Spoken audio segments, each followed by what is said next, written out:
Okay mga guys, so welcome to our YouTube channel. So magbibigay na naman tayo ng reaction video. Ito yung mga nangyayari sa loob at labas ng ating bansa. So dapat nating malaman to, no? Kasi tayo apektado rin dito. So bibigyan lang natin ng reaction to itong mga nangyayari sa lalong-lalo na sa West Philippine Sea. So kaya nga kung gusto nyo ng mga ganitong topic, please subscribe, like, share na rin. Okay? So lalong-lalo ang subscribe and like, ayun lang ang inihiling ko. Okay? So etong video nyo to ay may pamagat na ang Philippines Coast Guard nang laban na sa China. Lagot ka na ngayon, China, susuging ka na. So ito bibigyan na nating reaction to. So talagang dapat malaman natin to. Okay, umpisa na natin.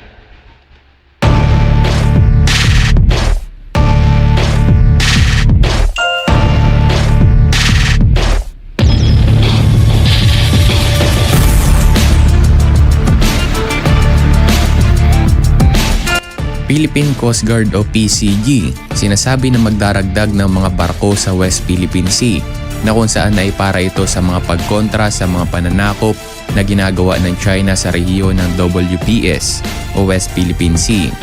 Samantala ang Malaysia naman, Brunei at Vietnam ay may magkakapatong na pag-angkin sa mga bahagi ng dagat.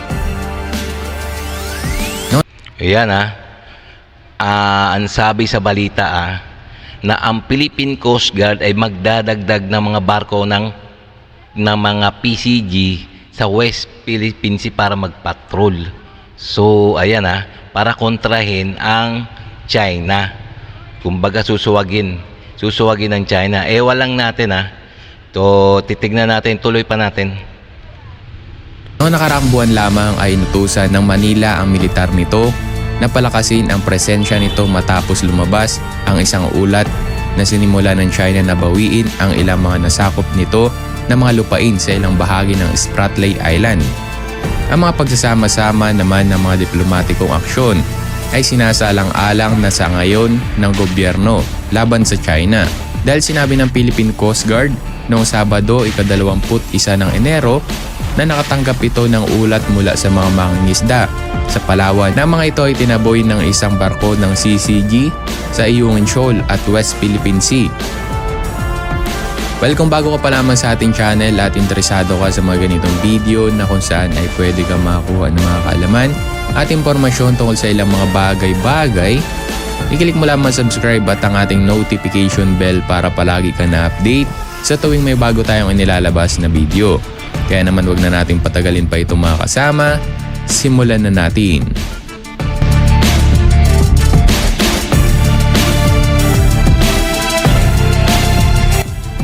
Sinabi ng Department of Transportation Secretary Jaime Bautista at PCG Admiral na patuloy na sinusundan ng PCG ang rules-based approach sa pagtiyak ng seguridad ng exclusive economic zone ng ating bansang Pilipinas. Samantala iniyag naman ni Armed Forces of the Philippines spokesperson Colonel Medal Aguilar na ang insidente ay inaasikaso na sa ngayon ng PCG o Philippine Coast Guard. Samantala ay nakipag-ugnayan naman ang ABS-CBN News sa Embahada ng China sa Maynila para kunin ang pahayag nito sa insidente sa Ayungin Shoal. Ngunit hindi pa ito sumasagot. Ayan mayroon panibagong pangharas na naman kasi ang mga Chekwa. Doon yung sa mga resupply mission natin lagi na lang ganito, grabe no. Nanghaharas na lang. Talagang nakakabuisit na talaga, di ba no? So tapos ang Pilipinas gagawa uli ng diplomatiko. So laging paulit-ulit na lang. Grabe no. So tuloy pa natin. Samantala ay nangyari naman ang insidente matapos magkasundo ang Manila at Beijing na magtasa sa West Philippine Sea. Ang communication line sa kanilang magkaroon ng mga insidente tulad nito. Inangkin naman ng China ang halos buong lugar sa kabilang ng desisyon ng international na korte na walang legal na batayan ang paghabol nito. Samantalang Pilipinas naman, Vietnam at Malaysia ay may mga pagkakapatong-patong na pag-aangkin sa bahagi ng dagat. Noong nakaraang buwan lamang ay natusan ng Manila ang militar nito na palakasin ang presensya nito matapos lumabas ang isang ulat na sinimulan ng China na bawiin ang ilang di nasakop na mga lupain sa ilang bahagi ng Spratly Island. Ang mga pagsasampa naman ng diplomatikong aksyon ay sinasalang-alang na sa ngayon ng gobyerno. Okay, kita nyo.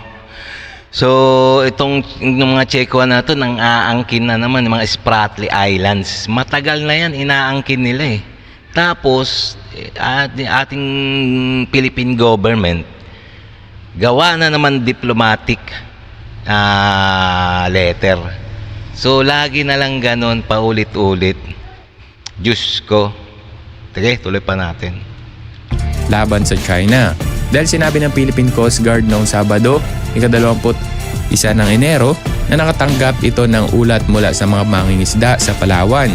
Na mga ito ay tinaboy ng isang barko ng CCG sa Ayungin Shoal at West Philippine Sea. Samantala ay ayon naman kay PCG spoke. Ayan to. Talagang nanghaharas tong mga China, pati yung mga malilit natin mangingisda tinataboy. Ayun na nga lang ang tanging hanap buhay nila. Doon sila kumukuha ng kanilang pagkain. Tapos itong mga Chekwa na to tatabuyin. Grabe hindi naman sa kanilang na teritoryo yun sakop pa ng ating EEZ yun, Exclusive Economic Zone. So talagang walang-wala talaga to. Walang ewan natin ano ba nasa utak nito mga Chekwa na to. So talagang paulit-ulit na lang. So sige, tuloy pa natin.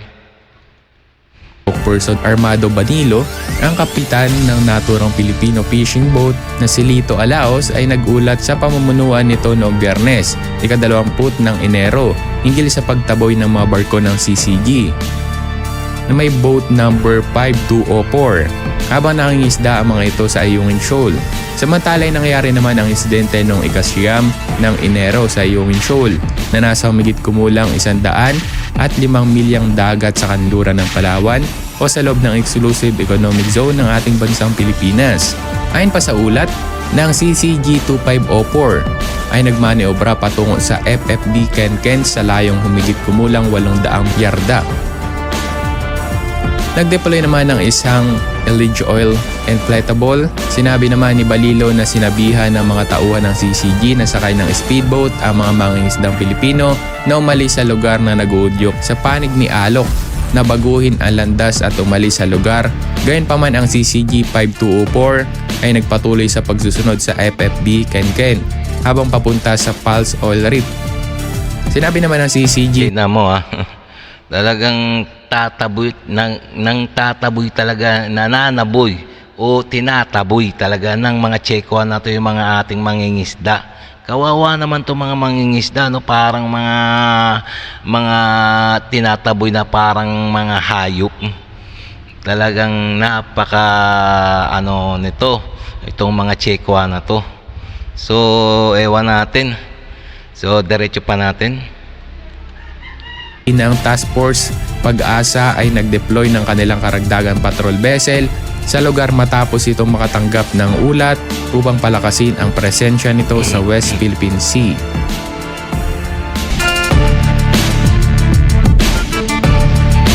Ibinahagi sa ulat na sa susunod na 2 buwan, maaari umano na mas madaming makita ang mga aktibidad kung tungkol sa pagtutulungan ng Estados Unidos at Pilipinas. Aniya ay bahagi ito ng programa na maaaring magpahusay sa mga pagpapatrolya sa West Philippine Sea sa pagtugon sa katanungan ng ilang mga ambasador.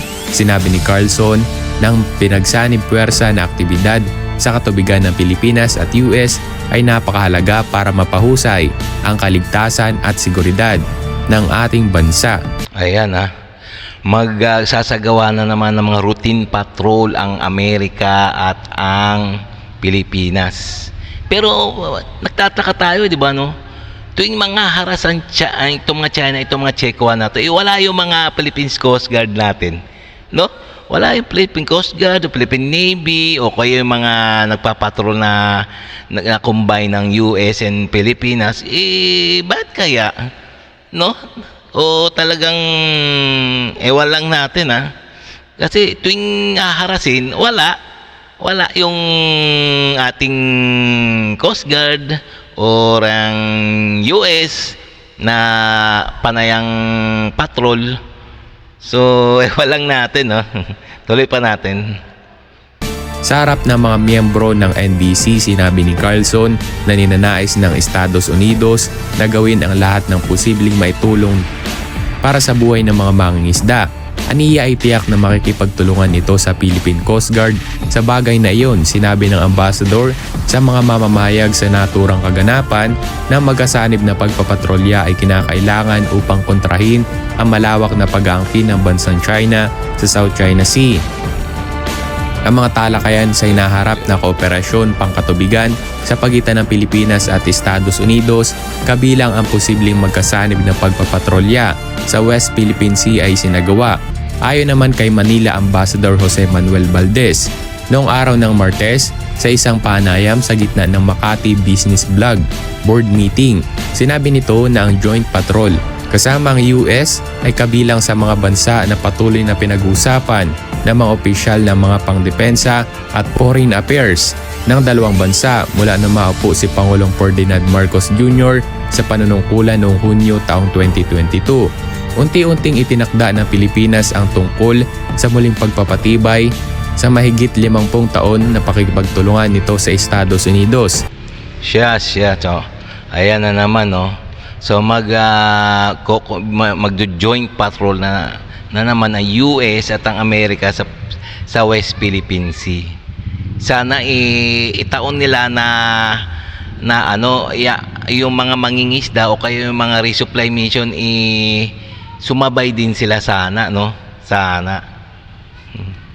Samantala, ang hinalimhin naman na si Pangulong Rodrigo Roa Duterte ay naging tasahan sa hindi pagsang-ayon sa pakikialam sa Washington habang nililigawan ang magagandang biyaya ng Beijing sa pag-asa ng pamumuhunan ng China at mga koneksyon nito sa South China Sea.